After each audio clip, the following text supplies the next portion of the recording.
역대상 11장 20절로 봉독하겠습니다. 요압의 아우 아비새는 그 3명 중 우두머리라. 그가 창을 휘둘러 300명을 죽이고 그 3명 가운데 이름을 얻었으니 그는 둘째 3명 가운데에 가장 뛰어나 그들의 우두머리가 되었으나 첫째 3명에게는 미치지 못하니라. 아멘. 요압의 아우 아비새. 앞으로도 자주 나올 인물입니다. 참 많은 업적을 남긴 참 위대한 장군 중에 하나라고 볼 수 있는데, 이 사람도 우두머리다 이렇게 얘기합니다. 우두머리다. 이 우두머리라는 말은 사실 요즘은 잘 안 쓰는 말이기도 하고, 먼저 성경에는 이게 두목이다 이렇게도 써 있는데, 두목, 우두머리 그러면 왠지 모르게 좀 무슨 조직에 그런 좀 안 좋은 조직의 무슨 장을 얘기할 때 이렇게 말하지 않나 싶기도 하고, 어쨌든 이 어감이 그다지 익숙한 어감은 아닙니다. 그런데 이제 우리가 좀 이해하기 좋으려면 그냥 지도자다 이렇게 말씀드리면 어떨까요? 굉장히 이제 중요한 지휘자죠. 중요한 지도자지요. 나라에 뭐 흔히 왜 삼부 요인 뭐 이렇게 말을 하는 경우도 있잖아요. 굉장히 중요한 직책을 맡아가지고 나라를 다스리는 일에 큰 일을 한 사람들, 그런 사람들을 여기서는 우두머리다 이렇게 표현을 했습니다. 어쨌든 뭐 우리가 성경에 있으니까 그대로 읽기는 읽는데, 지도자인가 보다 이렇게 생각하시면 되겠습니다. 자, 앞서서 3명의 지도자를 먼저 얘기를 했습니다. 3명의 우두머리를 얘기했고, 지금 얘기하는 것은 두 번째 세 우두머리들입니다. 그러니까 두 번째 세 우두머리니까 첫 번째 세 우두머리가 있고 두 번째 세 우두머리가 또 있습니다. 어찌 보면 우두머리들 중에도 사실은 역할이 조금씩 다르죠. 다르니까 이 분야에 새 우두머리가 있고 저 분야에 새 우두머리가 있다. 뭐 이렇게도 이해하셔도 되겠습니다. 그냥 우리가 쉽게 이해가 돼야 되니까요. 자, 그렇게 보시고, 자, 오늘 지난주고 마지막 얘기 조금만 할게요. 조금 하면은 지난번에는 그 다윗 왕국의 그 새 우두머리를 얘기했는데, 그 새 우두머리들이 어떤 일을 해서 그 우두머리가 되었는가를 봤을 때, 다윗이 그 아둘람 굴에 숨어 있을 때에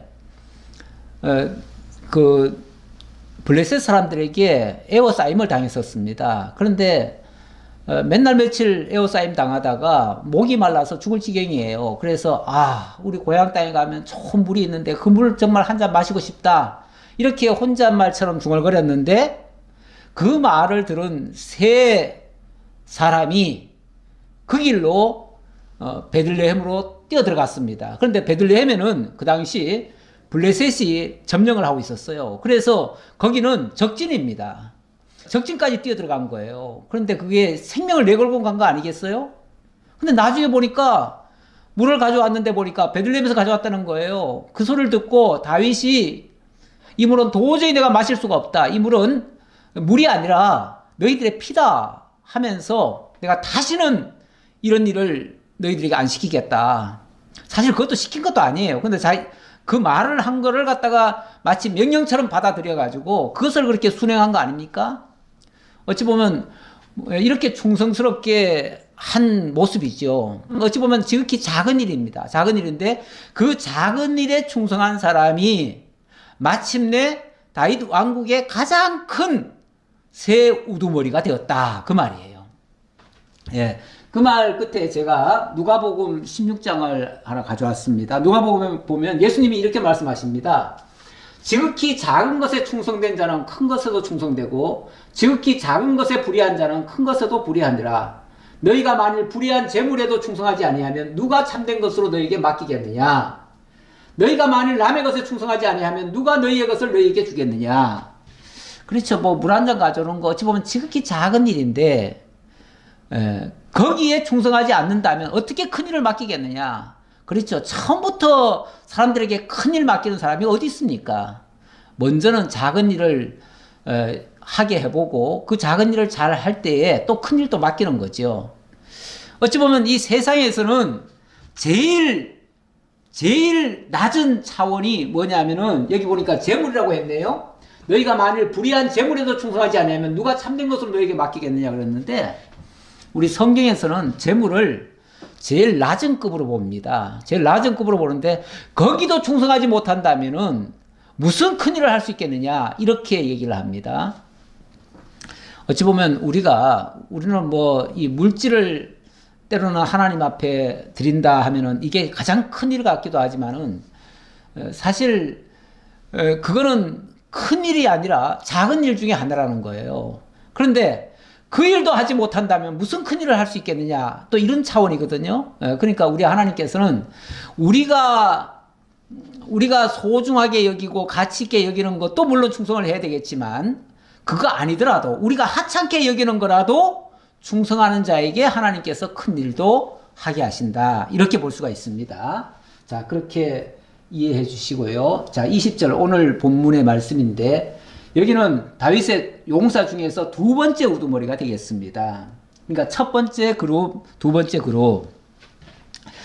예, 여기서는 이제 요압의 아우 아비세 얘기가 있었지요. 그 요압의 아우 아비세가 매우 훌륭한 일을 했는데 어떤 일을 했느냐 하면은 창 하나 들고 300명을 무찌르는 이런 일을 했었다. 그랬고요. 그 다음 갑셀 용사의 손자 여호야다의 아들 브나야는 용감한 사람이라 그가 모압 아리엘의 아들 둘을 죽였고 또 눈 올 때에 함정에 내려가서 사자 한 마리를 죽였으며 또 키가 큰 애굽 사람을 죽였는데 자 우선 봅시다. 이번에는 여호야다의 아들 브나야 이 브나야가 소개가 됩니다. 이 사람은 얼마나 용감한지 예 모압 사람 둘을 죽였대요. 근데 이 모압 사람을 왜 갑자기 죽였다는 얘기가 왜 나오냐면 다윗이 블레셋에 도망갔다가 거기서 쫓겨났거든요. 처음에는 미친 채 하다가 쫓겨났어요.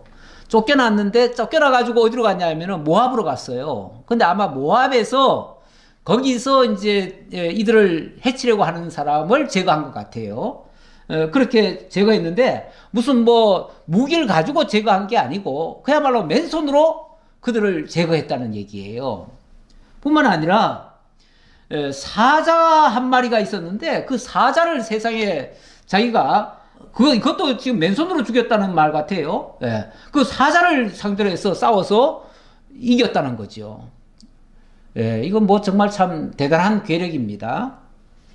뿐만 아니라 또 키가 큰 애굽 사람을 죽였는데 그 사람의 키가 5규빗이요 그 손에 든 창이 배틀채 같으나 그가 막대기를 가지고 내려가서 그 애굽 사람의 손에서 창을 빼앗아 그 창으로 죽였더라. 이번에는 또 애굽 사람을 싸워가지고 이겼네요. 근데 이 애굽 사람은 어떤 사람이냐면 키가 5규빗이래요.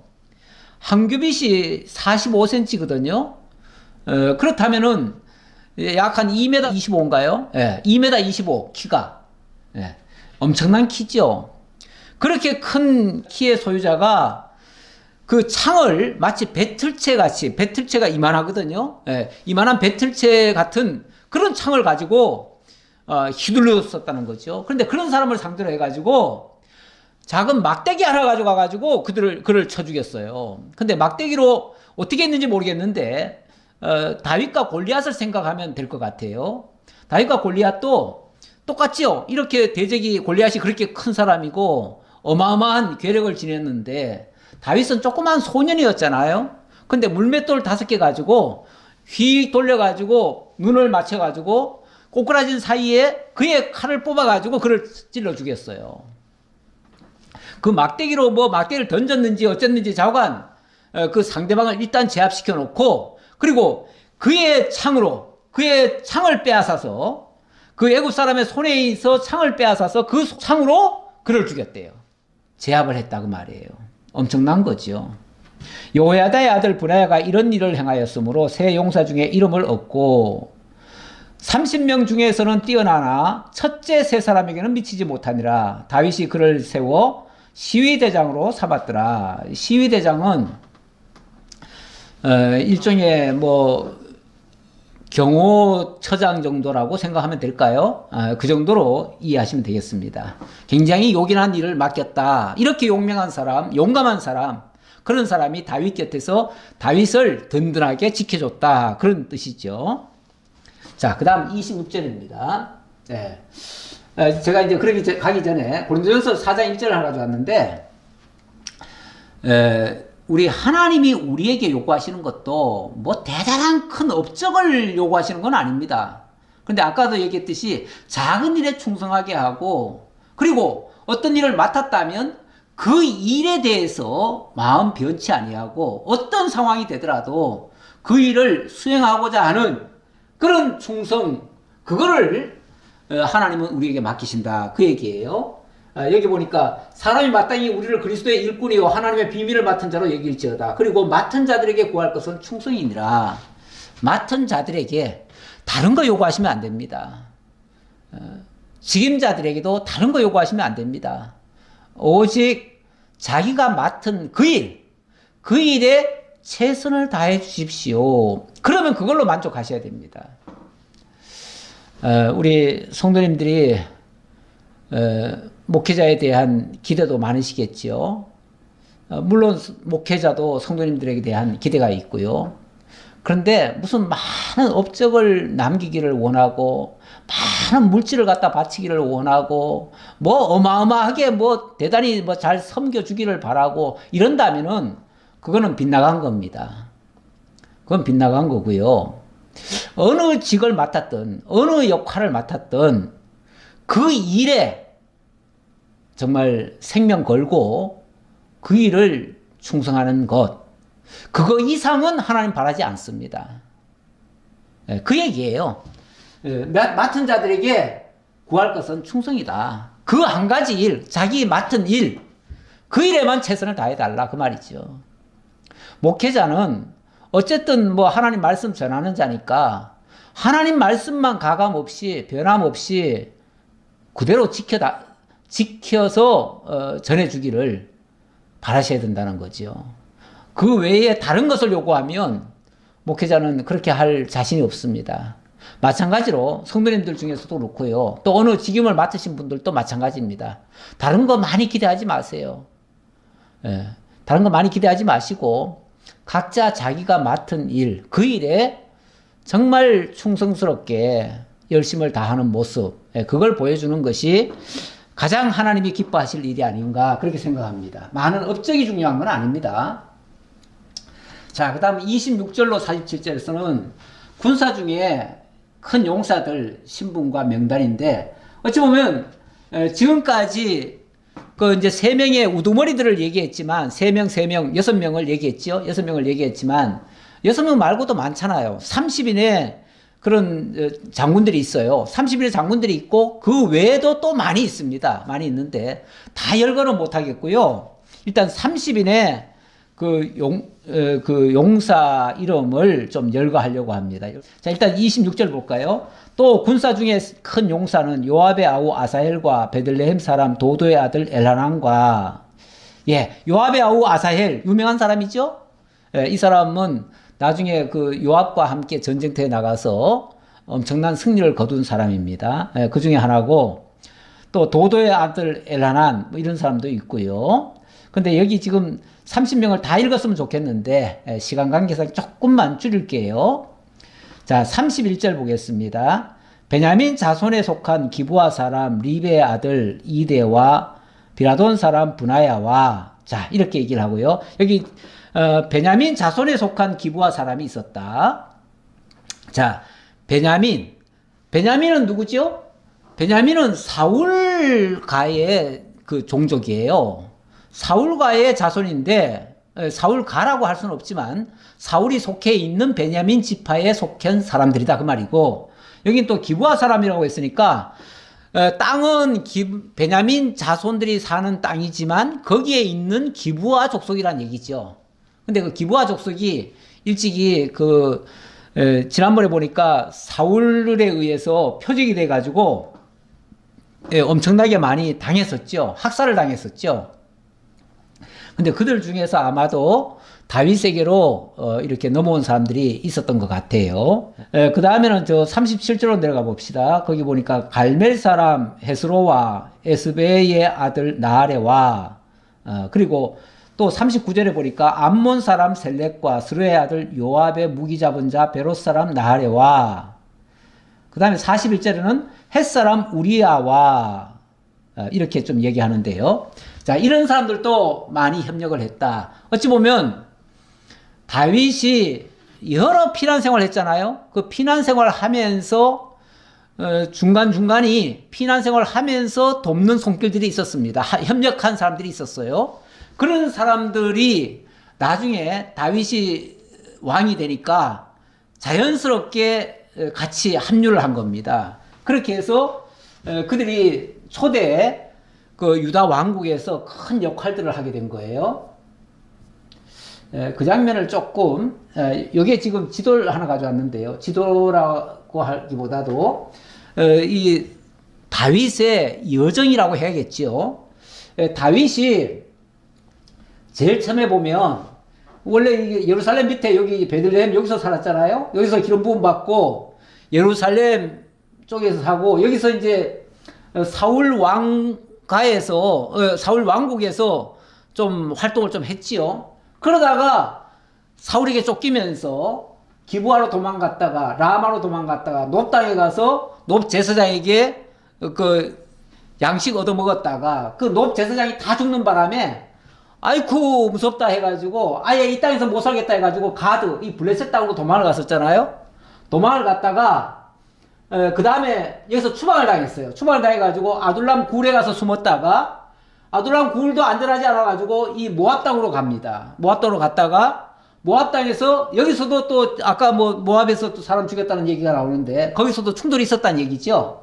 그래서 다시 돌아옵니다. 헤렛 수풀에 가서 숨습니다. 숨었다가 또 그일라로 도망갔다가 또 시브로 도망갔다가 여기서 다시 또 블레셋으로 또 도망갑니다. 두 번째 도망갔어요. 한 번 도망간 게 아니더라고요. 보니까 두 번째 도망가 가지고는 그때는 내가 당신을 위해서 유다를 쉽게 말하면 유다도 우리의 원수니까 내가 당신들 대신 싸워주겠소 했더니 그때 가드 왕이 그럼 좋다. 그럼 너 내 밑에 있으면서 나를 위해서 싸워달라 그랬더니 다윗이 어쩔 수 없이 이제 전쟁터에 나가게 됐습니다. 그런데 이 블레셋의 장군들 중에 일부가 이 다윗은 유다 사람인데 유다 사람들이 그렇게 초항하는 사람인데 이 사람이 만약에 나중에 그 사울 가고 합세되면 우리를 도로 죽일 거 아니냐. 그러니까 이 사람 전쟁터에 나가면 안 된다.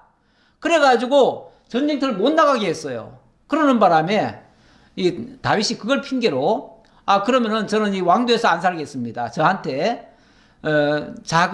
자그마한 땅을 하나 주시면은 제가 거기 가서 아주 처박혀 살겠습니다. 저 시골 가겠습니다. 그랬더니 그 다음에 보내준 데가 어디냐면 시글락. 여기가 블레셋 땅의 제일 아래쪽이에요. 블레셋 땅의 제일 골짜기 끝에 뒤에는 여기 부솔 시내가 있고 부솔 시내 지나면 아말렉이 있습니다.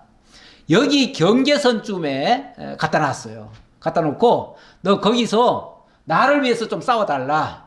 그래가지고 겉으로는 유다와 싸우는 척 하면서 사실은 아말렉을 치고 있었죠. 그러다가 이 시글락에서 나중에 사울이 죽었다는 소식을 듣게 됩니다. 그리고 나서 유다의 장로들이 와가지고 다윗을 모시고 와가지고 그래서 유다 왕국의 왕이 되는 거예요. 이런 과정을 거쳤다는 걸 말씀드리면서 이렇게 힘들게 살았어요. 이렇게 힘들게 살았는데 그렇게 하는 동안에 많은 사람들을 만나게 되죠. 그러니까 피난 생활이 꼭 나쁜 것만은 아닙니다. 그 피난 생활을 통해서 많은 사람들을 만나게 되고 별의별 경험을 다 하게 되잖아요. 그야말로 산전수전 공중전을 다 겪었죠. 그러니까 나중에 가서 이게 훈련이 돼가지고 나중에 전천후 왕이 될 수 있는 겁니다. 그래서 나중에 왕이 됐을 때는 어마어마하게 전쟁을 많이 했지만 전쟁마다 다 승리를 했죠. 어디로 가든지 무슨 일을 하든지 다 이겼어요. 이게 하나님께서 승리케 하셨는데 그런데 거기에 이렇게 중요한 일꾼들도 함께 왔었다. 자, 그 얘기입니다.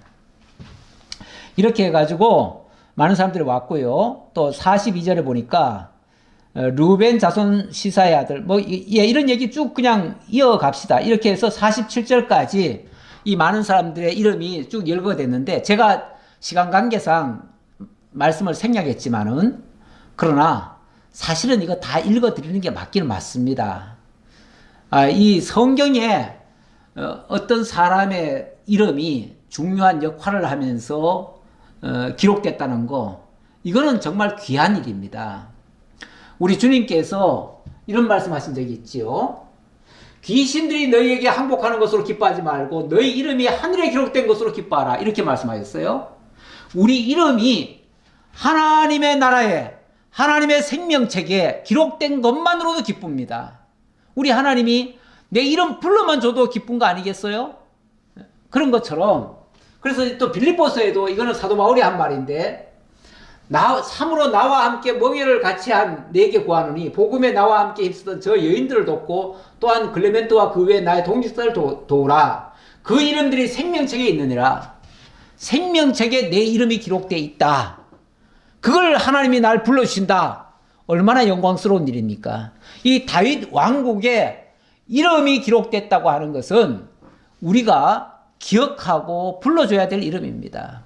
왜 가끔 보면은 그 전우들 이름을 전쟁터에 나가서 산화한 사람들의 이름을 기록을 해놓고 어떤 기념일이 되면은 그 이름을 하나씩 하나씩 불러주는 경우가 있습니다. 그 불러준다고 하는 것은요, 우리가 절대 당신들의 그 공을 잊지 않는다, 이런 의미이기도 하지요. 마찬가지입니다. 우리 하나님께서도 우리가 하나님의 은혜로 말미암아 의를 입고 구원을 받은 백성인 것이 영원히 잊혀지지 않도록 하는 것이 얼마나 중요하겠습니까? 그런 의미에서 이 이름을 불러주는 게 맞다. 그래서 제가 다 못 불렀지만은 다 부른 걸로 이해해달라. 그렇게 말씀드리고요. 자, 12장으로 넘어갑니다. 자, 12장의 내용은요, 계속 이어지는 얘기인데, 망명지 시글락에서 협력한 용사들 소개가 나오고, 가짜손 중에 다윗을 도운 용사들이 있고, 성령의 인도받은 베냐민의 아마세가 활동하는 장면이 나오고, 므낫세와 다른 지파에게서도 돌아오는 장면, 또 다윗을 쫓는 각 지파별 백성을 계수하는 장면, 그리고 마지막에는 왕이 너무 기뻐가지고 모든 백성들과 군사들과 함께 큰 잔치를 벌이는, 이렇게 해서 해피엔딩으로 끝나는 그런 내용이 오늘 소개가 되겠습니다. 자, 일단 망명지 시글락에서 협력한 용사들, 제가 아까 이 내용은 설명드렸으니까, 망명지 시글락이 바로 여기입니다. 여기서 큰 일을 이 다윗이 많이 했어요. 많이 하면서 여기서 사실은 이 아기스가 이제 블레셋 왕이거든요. 가드 왕인데, 아기스가 그날의 시글락을 그에게 주었으므로 시글락이 오늘까지 유다 왕에게 속하니라. 여기 원래는 블레셋 땅인데 여기에다 데려놓은 이유가 유다와 싸우라고 놓은 건데, 다윗은 유다하고 싸울 수는 없죠. 어떻게 동족들하고 싸우겠습니까? 오히려 아말렉을 치고 아말렉에서부터 빼앗은 그런 전리품들을 유다 장로들에게 보내줬어요. 그런 일도 있었어요. 예, 그 장면을 조금 볼게요.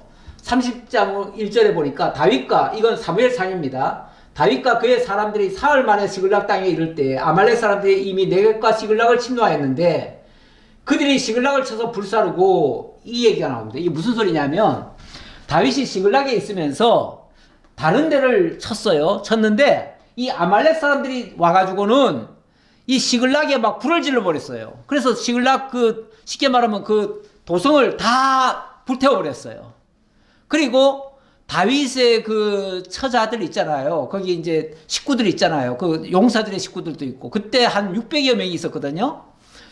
남자들이 600명이면은 여자들도 또 그 정도 숫자가 되니까 적어도 1000여 명이 있었다는 얘기예요. 그런데 전쟁터에 나간 사람들 빼고, 남자들 빼고 여자들이 몽땅 다 잡혀가 버렸어요. 잡혀가가지고 꼼짝없이 다 죽게 됐죠. 그리고 모든 재산은 다 불타버렸고 복상 망한 거죠. 그래가지고 막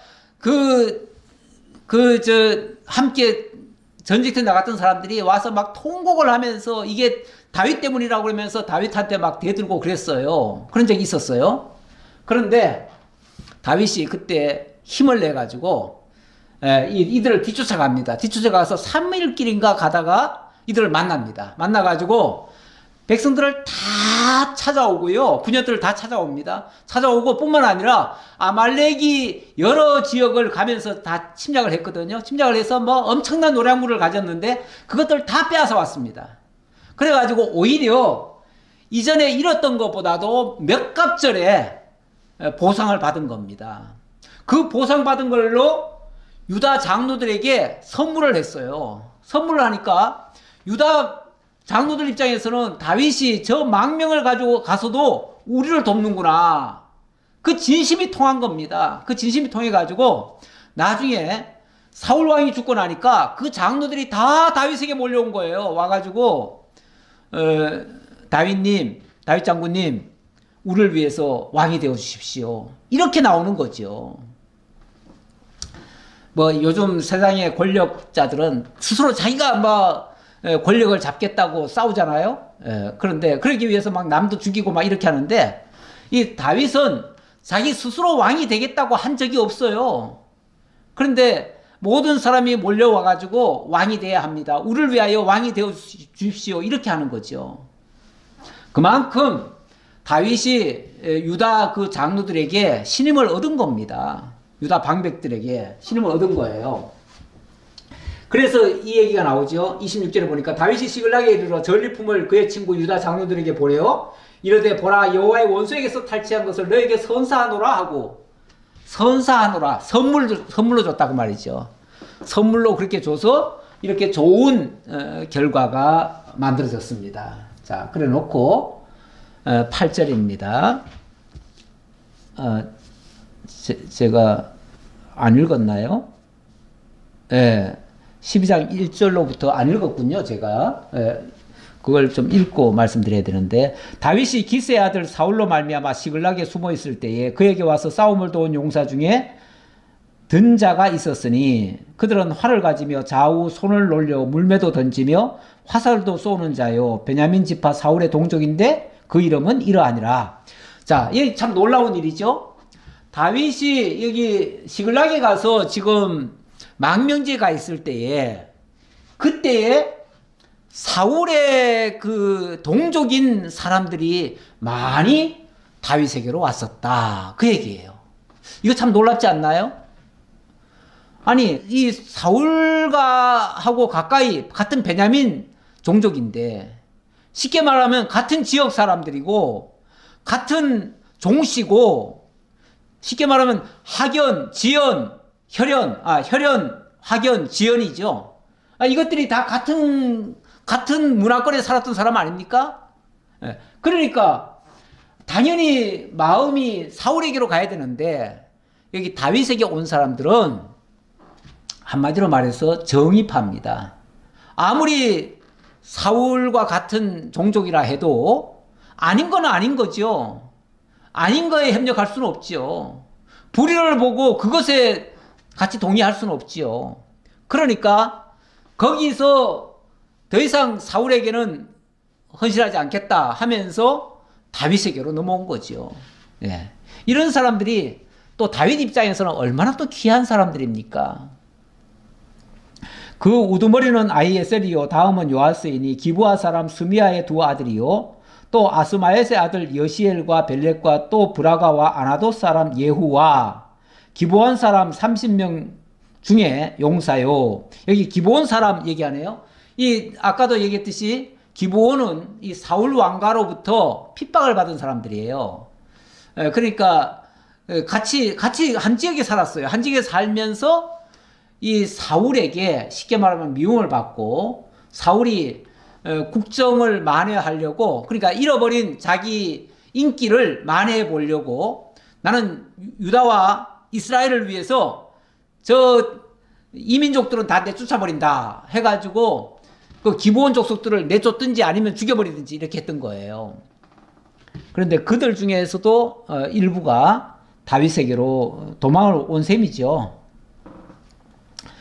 엘루세와 여리목과 부아랴와 스마랴와 하룹 사람 스바데와 고라 사람들 엘가나와 이시야와 아사렐과 요에셀과 야소보암이며 그돌 사람 여호람의 아들 요엘라와 스바데아더라. 이렇게 해서 다윗 편에 선 사람들이 많았다 그 말이죠. 그 말이고, 그 다음 8절로 15절에서는 가짜손 중에서도 다윗을 도운 용사들이 많이 있습니다. 이 가짜손이라고 그러면은 요단 동편 땅입니다.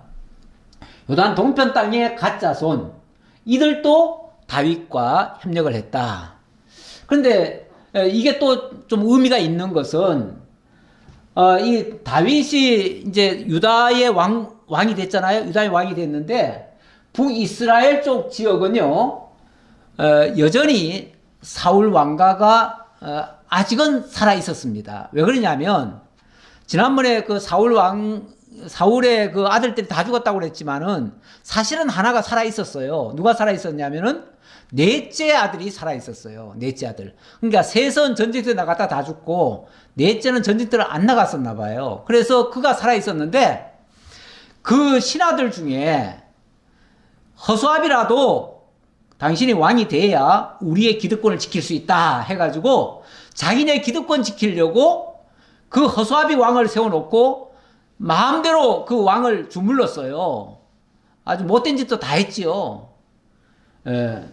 그러면서 여기서 이 베냐민 지파인데 원래, 그리고 요 밑에는 유다 지파 아닙니까? 여기가 예루살렘이니까. 그러면은 이 베냐민 지파가 여기 같이 맞대고 있으면은 위험하잖아요. 위험하니까 나중에 이들이 요 갓으로 이주를 합니다. 그래가지고 요 갓에다가, 이 갓 지역에다가 여기다가 수도를 여기다가 옮깁니다. 여기로 수도를 삼고 이 갓 지역이 쉽게 말하면 사울 왕가의 왕도가 되는 거예요. 그랬으니까 당연히 갓 자손은 사울 왕가에 협력하는 게 맞지요. 그런데 그들 중에서 다윗에게로 많이 왔다 그 얘기예요. 그래서 제가 의미 있다 그 말이고, 갓 사람 중에서 광야에 있는 요새에 이르러 다윗에게 돌아온 자가 있었으니 다 용사요 싸움에 익숙하여 방패와 창을 능히 쓰는 자라. 그의 얼굴은 사자 같고 빠르기는 산의 사슴 같으니. 용맹하기는 사자 같고 빠르기는 사슴 같다. 사슴이 얼마나 빨리 달립니까? 안 죽으려고 막 전속력으로 달려가죠. 그런 모습. 그 우두머리는 에셀이요, 둘째는 오바다요, 셋째는 엘리압이요, 넷째는 미스만나요, 다섯째는 예레미야요, 여섯째는 아떼요, 일곱째는 엘리엘이요, 여덟째는 요하나니요, 아홉째는 엘사밧이요.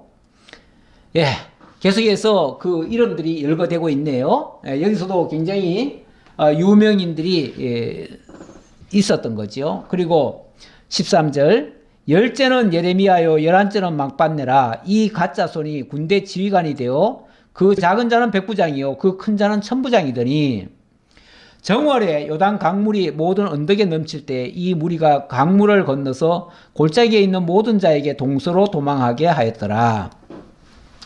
여기 요단강이 있습니다. 요단강이 있는데 평소 같으면은 사실은 걸어 다닐 수도 있죠. 이렇게 강이 얕습니다. 골짜기에 그래서 뭐 시내 정도예요. 그런데 거기를 이렇게 지나갈 수도 있는데 물이 많이 왔을 때는 건널 수가 없습니다. 그때 이 가짜손들이 아주 용맹스럽게 이들을 뭐 다리를 놔줬는지 어쨌는지 좌우간 이들에게 도피처도 마련해 줬었다. 뭐 이런 얘기를 하는 겁니다. 이건 일종의 무용담인데요. 그런 얘기를 좀 해주고요. 자, 이들도 훌륭한 일을 했었다라는 얘기 하려고 그렇습니다. 자, 그 다음 16절입니다.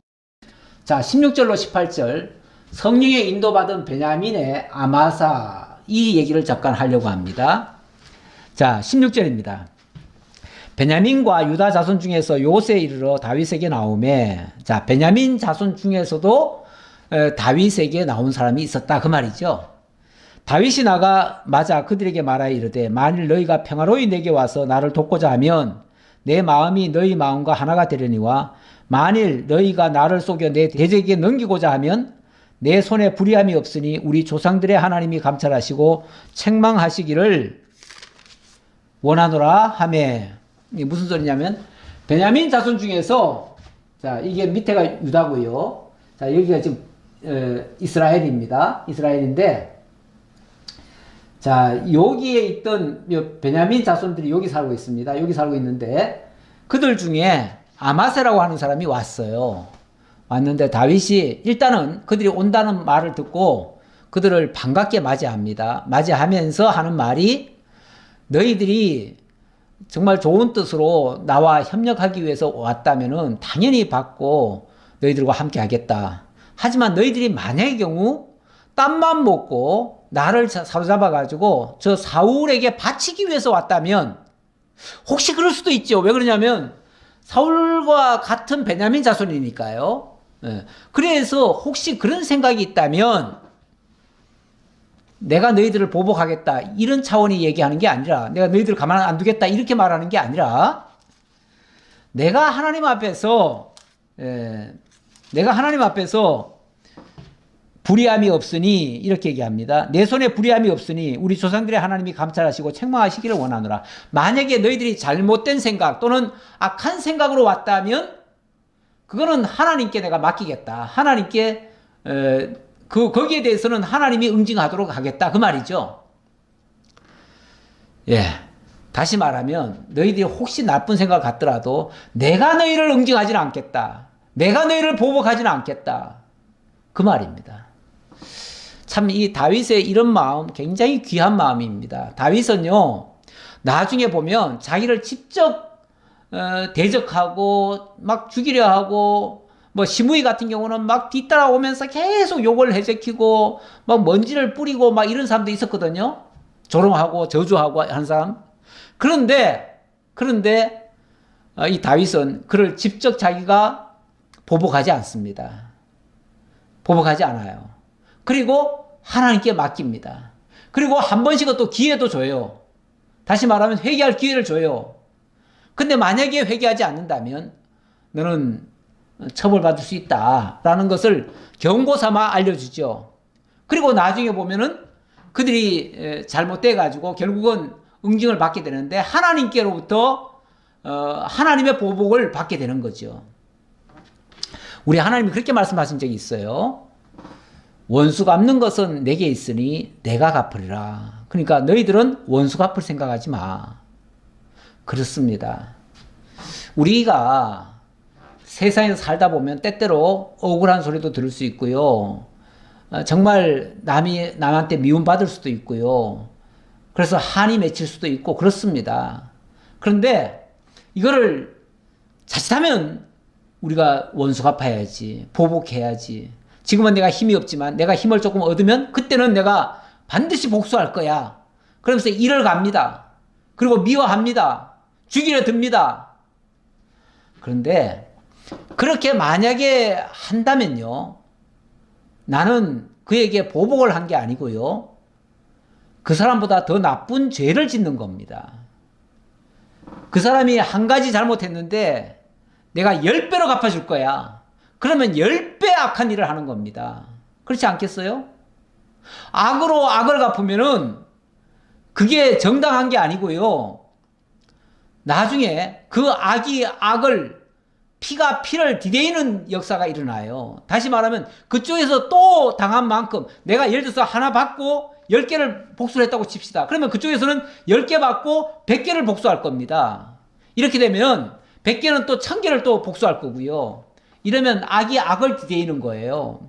이거는 옳은 방법이 아닙니다. 그리고 그렇게 하지도 못하고요. 그렇게 하다가는 나만 더 나쁜 놈 되고 결국은 내가 하나님 앞에 엄청난 심판을 받아야 돼요.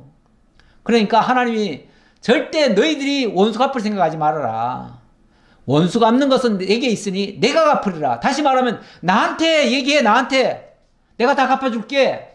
그러니까 억울한 일 당하면은 원수 갚을 생각하지 말고 하나님 앞에 기도하면 돼요. 기도하면 하나님이 적절하게 갚아주실 거예요. 그거 믿고 그냥 나는 태연하게 사는 거예요. 무시하고 사는 거예요. 누가 무시하든지 욕을 하든지 저주하든지 나를 불이익을 주든지 상관없어요. 나는 하나님 앞에 바로 서는 거예요. 그러면은 나는 하나님 앞에 의롭고요. 그런 하나님의 심판을 받게 되고 이렇게 되겠죠. 그리고 또 예수님은 또 이렇게도 말씀하셨잖아요. 저주는 하지 말고요. 어디로 가든지 누구를 만나든지 심지어는 원수가 되더라도 예를 들어서 오른편 뺨을 때리거든 왼편도 돌려대주고 그리고 축복하라고 그랬어요. 축복을 하면 그 사람이 복 받을 사람이면은 그 사람에게 복이 가서 진짜 그 사람이 나를 이제 그다음부터는 선대할 것이고요. 만약에 그가 그 복을 받기에 합당치 않는 사람 같으면은 내가 빈 복이 내게로 돌아올 거예요. 이렇게 말씀하셨어요. 그리고 만약의 경우 이걸 복이 아니라 만약에 저주를 했다고 합시다. 저주를 하면은 그 사람이 저주를 받는다면 그 사람이 저주 받는데 내가 또 뭐 그렇게 통쾌하겠습니까? 그런데 그 사람이 만약에 저주받을 사람이 아니에요. 하나님이 그를 용서해 줄 사람인 것 같으면은 내가 빈 그 저주가 그 사람에게 해당되지 않고 그 저주가 나한테 돌아올 수 있어요. 이렇게 되면은 원수를 갚는 게 아니고 내가 오히려 그 함정에 빠지는 거예요. 그러니까 어떤 경우에도 우리는 우리가 원수 갚을 생각하면 안 됩니다. 내가 미워하는 자가 잘못됐다고 해가지고 고소해 하시면 안 됩니다. 어떤 경우에도 우리는 긍휼히 여기고요.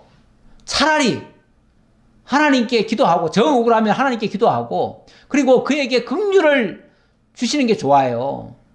오죽하면 원수에게 그렇게 하는 것이 원수의 머리에 숯불을 올리는 것 같다 그랬잖아요. 숯불을 올리래요. 그러면은 그가 부끄러워서 회개하고 돌아설 거예요. 돌아서면 좋잖아요. 그러니까 상대방을 사랑으로 녹이고 긍휼로 그를 회복시키는 게 진짜 복수입니다. 진짜 복수. 왜요? 그 악한 사람인데 악한 사람이 나한테 악을 했는데 그를 선한 사람으로 바꿔버리면 그 사람이 나게 돼서 그 다음부터는 나를 더 선대해 줄 거 아니겠어요? 이게 진짜 복수죠. 그가 망하게 하는 것이 복수가 아니고 미운 사람 망하게 하는 게 복수가 아닙니다. 미운 사람이 좋은 사람으로 바뀌게 하는 게 진짜 복수입니다. 이거는 하나님께 맡기고 하나님이 하시도록 하는 게 좋습니다. 그때 성령이 30명의 우두머리 아마새를 감싸시니 여기 참 놀라운 표현이 있어요. 성령이 30명의 우두머리 아마새를 감싸셨다. 다시 말하면 이 아마새가 30명의 용사들을 데리고 온 거예요. 데리고 왔는데 이 아마새가 이런 생각을 하고 이렇게 다윗에게 토항을 해가지고 다윗을 위해서 협력하기로 한 이런 성령께서 그렇게 움직이게 하셨다 그 말이죠. 그래요. 사실은 베냐민 지파가 어떻게 유다하고 맞겠어요? 안 맞을 수도 있어요. 그런데 성령께서 함께 하시면 이렇게 바뀌어져요. 자, 그래서 그가 와가지고 어떻게 얘기를 합니까? 아주 좋게 얘기합니다. 이르되 다윗이여 우리가 당신에게 속하겠고 당신의 종이 되겠습니다. 그 말이죠. 이세 아들이여 우리가 당신과 함께 있으리니 원하건대 평안하소서. 당신도 평안하고 당신을 돕는 자에게도 평안이 있을지니 이는 당신의 하나님이 당신을 도우심이니이다 한지라. 뭐 하는 겁니까? 다윗을 축복하고 있어요. 다윗에게 평안을 얘기하고 있어요. 다윗은 앞에서 혹이라도 너희들이 만약에 딴 생각 먹고 하면은 하나님이 너희들을 감찰하시고 하나님이 너희를 책망하실 줄 알라 이렇게 얘기했잖아요. 그거는 약간의 경계심을 둔 거예요. 그런데 이 아마새는 성령이 충만해가지고 오히려 다윗에게 축복을 하고 다윗에게 좋은 말로 해주는 거예요. 얼마나 귀한 일입니까? 이게 이제 성령께서 그들의 마음을 움직여서 이렇게 했다. 자, 이것을 확인하고 나서 다윗이 어떻게 했는가? 다윗이 그들을 받아들여 군대 지휘관을 삼았더라. 군대 지휘관.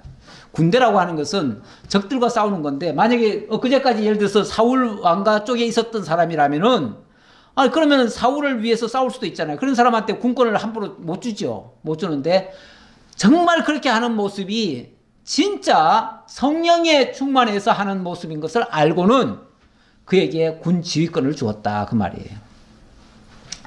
그렇게 믿고 따른 거에 대한 함께 믿어주는 거죠. 이런 사람이 진정한 동력자들이죠. 자, 그 다음 19절입니다. 자, 19절. 19절로 22절에서는 므낫세와 다른 지파에서도 돌아오는 장면이 많이 나옵니다. 다윗이 전에 블레셋 사람들과 함께 가서 사울을 치려할 때 므낫세 지파에서 두어 사람이 다윗에게 돌아왔으나 다윗 등이 블레셋 사람들을 돕지 못하였음은 블레셋 사람들의 방백이 서로 의논하고 보내며 이르기를 그가 그의 왕 사울에게로 돌아가리니 우리 머리가 위태할까 하노라 함이라. 제가 아까 시글락 얘기할 때 이 말씀 드렸습니다. 원래 블레셋에 피신을 가가지고 여기 블레셋에서 피신을 가가지고 거기서 이제부터는 유다도 나의 원수니까 내가 유다를 내가 대신 싸워드리겠습니다 했더니 그 블레셋 장군들이 못 가게 했어요. 그러는 바람에 다윗이 전투에 안 나갔죠. 얼마나 정말 참 다행입니까? 다윗이 만약에 전쟁에 나가서 유다하고 싸우면 뭐가 되겠습니까? 근데 하나님이 막아주신 거예요. 다윗이 시글락으로 갈 때에 므낫세 지파에서 그에게로 돌아온 자는 아드나와 요사박과 여디아엘과 미가엘과 요사박과 엘리후와 실르데인이 다 므낫세의 천부장이라. 이 무리가 다윗을 도와 도둑대를 쳤으니 그들은 다 큰 용사요 군대 지휘관이 됨이었더라. 도둑대를 쳤다 그러는데 이 시글락에 있을 동안은 다윗이 정규 군이 아니고요. 어찌 보면 민병대 같은 수준이잖아요. 민병대 수준이니까 그 도적들이 이 국경지역이었어요. 거기가 국경지대다 보니까 국경지역은요 원래가 적들이 침범을 많이 합니다. 국경은 늘 그래요. 늘 충돌이 일어나요. 그것들을 여기서 뭐라고 얘기했냐면 도둑들이다 이렇게 얘기를 해요. 근데 그때 이 므낫세 사람들이 와가지고 그 일을 도와줬다 그 말이에요. 예. 그때 사람이 날마다 다윗에게로 돌아와서 돕고자 하며 큰 군대를 이루어 하나님의 군대와 같았더라 그랬는데 시글락에 있을 때 벌써 그때부터 다윗이 빛나기 시작했습니다. 빛나기 시작했고 또 유다의 장로들한테 전쟁에 승리할 때마다 빼앗은 걸 가지고 유다에 그걸 보냈어요. 선물을 했었어요. 그러는 바람에 유다 안에서 다윗에 대한 인기가 점점 올라갔던 거죠. 예, 그랬었다. 그래서 유다에서도 봤을 때 와, 저 블레셋 땅에 있는 다윗이 우리를 돕는구나. 저 외부에서 우리를 돕는 자를 하나님의 군대와 같다 이렇게 얘기하는 거죠. 그건 어찌 보면 기대도 안 했었는데 그런 도움을 준 거 아닙니까? 그러니까 하나님의 군대 천사들이 도왔다 이렇게 생각한다 그런 뜻이죠. 그 다음에 23절입니다.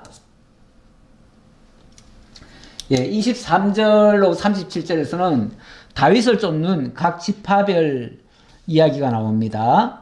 싸움을 준비한 군대 지휘관들이 헤브론에 이르러 다윗에게로 나와서 여호와의 말씀대로 사울의 나라를 그에게 돌리고자 했으니 그 수요가 이러하였더라.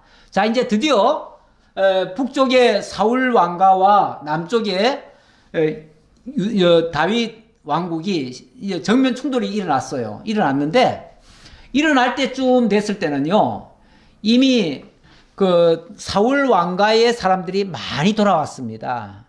예. 많이 돌아왔는데 얼마나 돌아왔는가를 이제 지금부터 좀 헤아려 보겠습니다. 24절 유다 자손 중에서 방패와 창을 들고 싸움을 준비한 자가 6,800명이요. 그런데 유다 자손은 의외로 얼마 안 되네요. 6,800명밖에 안 되네요. 아니 지금 다윗이 지금 유다 왕국을 세웠는데 거기서 다윗을 인정하고 돕는 자는 6,800명밖에 안 돼요. 가만히 보니까 제일 적어요. 제일 적어. 어떻게 된 거죠? 말이 안 되잖아요. 어떻게 유다 왕국에서 유다 자손들이 이렇게 협력이 안 되죠? 동족이라고 해가지고 다 돕는 건 아닙니다. 우리 예수님 표현에 의하면은 선지자는 자기 고향에서 대접 못 받는다 그랬어요. 유다도 어찌 보면 다시 말하면은 다윗이 자기 고향에서 대접받은 사람이 아니에요. 고향에서는 어찌 보면 고향이 그 당시 이제 베냐민 지파와 가까이 있었어요. 예루살렘 그쪽이 다 베냐민 지파가 많고 그러니까 아무래도 그들은 일종의 기득권이 돼버렸죠. 기득권이 됐는데 기득권 지키기에만 급급합니다. 다시 말하면 사울 시대 때 자기네들이 큰 이익을 보고 많이 부유해졌으면은 새로운 다윗의 출현을 그렇게 반기지 않을 수도 있어요. 이건 제 생각입니다. 제 생각이지만 그럴 수도 있었다. 그래서 그런지 어째서 그런지 좌우간 유다 자손은 6,800명밖에 돕는 자가 없었다. 그 얘기예요. 그런데 오히려 25절을 보니까 시므온 자손 중에서 싸움하는 큰 용사가 7,100명이요. 시므온 자손은 7,100명이고 그 다음에 제사장 계열들도 꽤 많이 협력을 했어요. 꽤 많이 아니라 레위 자손들은 다 협력했다고 봐야 돼요. 그들은 다 해봤자 사실은 많지는 않아요. 레위 자손이 4,600명이고 아론의 직계가 3,700명입니다. 그리고 사독 가문의 지휘관이 22명이 있어가지고 요들이 이제 다 레위 자손이라고 말할 수 있고요. 그 다음에 이 베냐민 자손 얘기도 나옵니다. 29절 베냐민 자손 곧 사울의 동족은 아직도 태반이나 사울의 집을 따르나 그 중에서 나온 자가 3,000명이요. 예, 태반은 그때 그 당시에 이미 남북이 쉽게 말하면 나라가 나눈 거예요. 나뉘어가지고 여기는 유다 왕국이 됐고 여기는 이스라엘이에요. 이스라엘이 이만큼을 차지하고 있었던 거예요. 예, 그리고 수도를 이쪽으로 옮겼다 그랬죠. 가짜손 위치로 옮겼다 그랬죠. 그래가지고 이스라엘의 베냐민 지파의 대다수는 이 사울을 따라갔죠. 따라갔으니까 당연히 거기서는 유다 왕국에 그렇게 협력을 안 하겠죠. 그런데 그럼에도 불구하고 3,000명이 다윗에게로 내려왔다. 그 얘기예요. 이것만 해도 대단하지요. 예. 그 다음 에브라임 자손 중에서 가장으로서 유명한 큰 용사가 28,000명이요. 이 에브라임 자손은 많네요. 28,000명. 에브라임 자손도 사실은 북이스라엘의 요셉 자손이거든요. 에브라임도. 요셉과 베냐민, 므낫세 이들이 전부 다 같은 그 라헬의 아들들이거든요. 그래서 이 에브라임 자손도 사실은 북이스라엘에 협력을 했죠. 그런데 그 중에서 28,000명이 내려갔다니까 많이 내려온 거죠. 그리고 므낫세 반지파. 므낫세는 이제 반지파 둘로 나뉩니다. 그래가지고 반지파는 서편에 있는 반지파는 18,000명이 내려왔고요. 그 다음에 이사갈 자손은 200명이 내려왔는데 요 200명 내려오는 장면 32절 잠깐 볼까요? 이사갈 자손 중에서 시세를 알고 이스라엘이 마땅히 행할 것을 아는 우두머리가 200명이니 이거는 참 특이한 말이죠. 시세를 알고 마땅히 해야 될 것을 아는 사람들이, 다시 말하면 지혜로운 자들이 있었다. 이 세상이 어떻게 돌아가는지를 제대로 알고 파악하고 지금 이때에 하나님의 뜻이 어디 있는가를 정확히 안 사람들이 많았었다. 그런데 그 중에서 200명이 내려왔다. 그러니까 여기 200명은 그 어떤 대표들을 얘기하는 거예요. 대표들. 아마 거기에 백성들이 더 따라왔을 거예요. 그런데 백성들 얘기는 소개가 안 됐고 200명을 얘기했네요. 예. 근데 그들은 전부 다 형제들을 통솔하는 자라고 했으니까 이사갈 자손들의 지도자들이 200명이 내려왔다는 거예요. 그러니까 지도자들 내려왔고 백성들도 같이 따라왔을 거예요. 근데 백성들 숫자는 헤아릴 수가 없어가지고 아마 안 헤아렸던 것 같고요. 그 다음에 스불론 자손은 5만 명이 내려왔습니다. 5만 명이 내려왔는데 여기 33절도 좀 봐야겠네요. 33절. 스불론 중에서 모든 무기를 가지고 전열을 갖추고 두 마음을 품지 아니하고 능히 진영에 나가서 싸움을 잘하는 자가 5만 명이요. 이거는 완전히 정규군이다 그 말이죠. 정규군 5만 명이 내려왔다. 엄청나죠. 그 다음에 납달리 자손은 37,000명, 단 자손은 28,600명, 아셀 자손은 4만 명, 그리고 요단 동편 땅 여기에 세 족속이 있거든요. 여기에 므낫세 반지파, 갓 자손, 여기 루벤 지파. 이 동편이면은 완전히 여기가 지금 북이스라엘의 수도 아닙니까? 수도. 그런데 여기서도 얼마나 많이 내려왔냐면은 12만 명이 내려왔대요. 이들은 이제 세 지파를 한꺼번에 묶어가지고 12만 명이 내려왔다. 다윗 왕국이 제대로 세워지는 장면이죠. 예. 그 얘기를 지금 하고 있습니다. 자, 그래 놓고 38절로 40절 봅시다. 무리가 거기서 다윗과 함께 사흘을 지내며 먹고 마셨으니 이는 그들의 형제가 이미 식물을 준비하였음이며 또 그들의 근처에 있는 자로부터 이사갈과 스불론과 납달리까지도 나귀와 낙타와 노새와 소에다가 음식을 많이 실어왔으니 곧 밀가루 가자와 무화과 가자와 건포도와 포도주와 기름이요 소와 양도 많이 가져왔으니 이는 이스라엘 가운데 기쁨이 있음이었더라. 무슨 소리입니까? 자, 이 군대들이 여기저기서 다 집결을 했어요. 집결을 했는데 그때 이 북쪽에 있는 여기 뭐 스불론과 납달리와 막 이 지역 있잖아요. 이쪽 지역 사람들도 여기 멀리잖아요. 여기서부터 이 아래니까 굉장히 멀잖아요. 먼데도 불구하고 뭐 소와 달구지에다가 그냥 잔뜩 먹거리를 가져왔어요. 식물을 다 가져왔대요.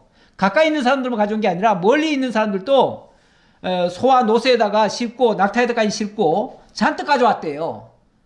가져와가지고 그걸 가져왔으니까 함께 기쁨으로 같이 나누면서 잔치하듯이 했다는 거죠.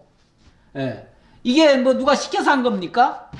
시켜서 한 게 아니고 자원하는 마음으로 한 거예요. 기쁨으로 한 거예요. 예. 이게 정말 중요한 거죠. 예. 얼마나 기쁘면 그들이 새로운 왕국의 탄생을 축하하고 함께 기뻐하면서 그 일을 지금 하려고 합니까? 그 일에 지금 기꺼이 아낌없이 나누는 겁니다. 이게 어찌 보면 자원하는 예물이라고도 볼 수 있죠. 이거는 다윗 왕국의 탄생을 기뻐하는 그 일에 모두가 다 협력하는 일이에요. 이렇게 기쁘고 즐거우면 선한 일에 같이 참여할 수 있습니다. 사실 교회도 마찬가지입니다. 우리가 신앙생활이 즐겁고 기쁘고 또 말씀이 잘 들려주고 이렇게 되면요 뭐든지 같이 나누고 싶고 그렇습니다. 그런데 만약에 그게 없으면요 모든 게 다 부담스럽습니다. 때로는 연보도 아깝고 식사하는 것도 부담스럽고 교회 먹거리 가져오는 것도 부담스럽고 자관 교회 뭐 일하는 것도 부담스럽고 뭐 하려고 하면 다 힘들어요. 이거는 어찌 보면 우리가 그 참 즐거움이 신앙의 그 맛을 지금 못 느끼고 있는 거죠. 예. 정말 즐거우면 왜 못하겠습니까? 함께 하겠지요. 더 하고 싶지요. 같이 있고 싶고요. 원래 좋은 사람들은 같이 있고 싶은 겁니다. 근데 싫은 사람은요, 만나기 싫어요. 그러니까 같이 있는 시간도 줄이려고 늦게 오고 일찍 가버리죠. 대화하기도 싫고 이런 경우도 있지요. 그러나 정말 말씀이 좋고 또 교제가 좋고 이러면요 때로는 가기가 싫어요. 좀 더 있고 싶고 같이 이야기하고 싶고 같이 먹고 싶고 그러니까 교회에서 같이 교제도 나누고 이렇게 하는 거 아니겠어요? 그게 어찌 보면 신앙 생활이죠. 그런데 이런 것들이 억지로 할 수는 없습니다. 억지로 해서는 안 됩니다. 또 왜 안 하냐고 할 수도 없습니다. 왜냐하면 이게 그 사람이 가지고 있는 신앙의 모습이니까요. 하나님은 당신이 알려주시고 말씀을 깨닫게 하시고 믿음을 신앙 고백적으로 나타내기를 원하십니다. 그 나타내게 하시느라고 자원하게 만드셔요. 그래서 교회 모든 일은 자원입니다. 자원이고 만약의 경우 일을 하다가 불편하면 안 하시는 것이 맞습니다. 왜 안 하냐고 말할 필요가 없습니다. 안 하는 게 맞고 정말 좋으면요 같이 기뻐하는 거예요. 같이 기뻐하면서 같이 물질도 좀 내놓고 먹거리도 같이 내놓고 같이 나누고 이렇게 하는 거죠. 서로 돕고 서로 세워주려고 하고 내 말 들으라가 아니라 서로가 상대방을 존중하고 서로를 위하는 그런 자세로 가게 되겠지요. 예, 제가 마지막으로 결론 한번 설명하고 마치겠습니다. 결론은 항상 기뻐하라, 쉬지 말고 기도하라, 범사에 감사하라. 이것이 그리스도 예수 안에서 너희를 향하신 하나님의 뜻이니라. 예, 하나님이 우리를 향해서 바라시는 것이 뭘까요? 그거는 여기 있습니다. 너무나 잘 나와 있어요. 이것이 그리스도 예수 안에서 너희를 향하신 하나님의 뜻이라고 그랬잖아요. 아무리 어려운 일이라 할지라도요. 또 무거운 죄짐과 같은 것이 있다 할지라도 기도하면 하나님께서 거기에 대한 답을 주십니다. 답을 주시면 기뻐하게 되죠. 기뻐하면 감사하게 되죠. 이렇게 하는 것이 하나님이 우리를 향하신 하나님의 뜻이라 이 말이에요. 이렇게 가르쳐 주시는 것이 뭐냐면 성령이 하시는 거예요. 그런데 이렇게 안 하면은 성령을 소멸하는 거예요. 성령이 우리한테 요구하는 것을 거절하는 거나 마찬가지다 그 말이에요. 그리고 예언을 멸시하지 말라고 그랬는데 이게 하나님의 말씀으로 이렇게 가르쳐 주잖아요. 근데 그 하나님의 말씀을 우리가 멸시하는 꼴이에요. 그리고 범사에 헤아려 좋은 것을 취하고 악은 어떤 모양이라도 버리라고 그랬는데 만약에 이렇게 하지 않는다면 그게 악한 거예요. 그래서 범사에 좋은 것, 다시 말하면 하나님이 기뻐하실 일은 우리가 계속 헤아려서 해야 되고 하나님이 싫어하는 일은 하지 말아야죠. 어떤 모양이라도 하지 말아야죠. 만약에 슬퍼하고 낙심하고 좌절하고 미워하고 서로 불화하는 거 이런 것들은 악한 모양 아닙니까? 이런 것들은 버리라는 거예요. 그러면서 평강의 하나님이 친히 너희들을 온전히 거룩하게 하시고 또 너희의 온 영과 혼과 몸이 우리 주 예수 그리스도께서 강림하실 때에 흠없게 보존되기를 원하노라. 우리 하나님은 이렇게 우리로 하여금 성장하기를 바라셔요. 이렇게 신앙생활을 하는 것이 정말 하나님이 기뻐하시는 산제사 영적 예배의 삶입니다. 기도하겠습니다. 아버지 하나님 감사합니다. 하나님 저희에게 오늘도 역대상을 통해서 다윗 왕국이 어떻게 세워지는가를 살펴보았습니다. 하나님이 감동을 주시고 또 자원하는 마음으로 기꺼이 선한 일에 동력하는 그런 모습으로 아름답게 세워져 갔습니다.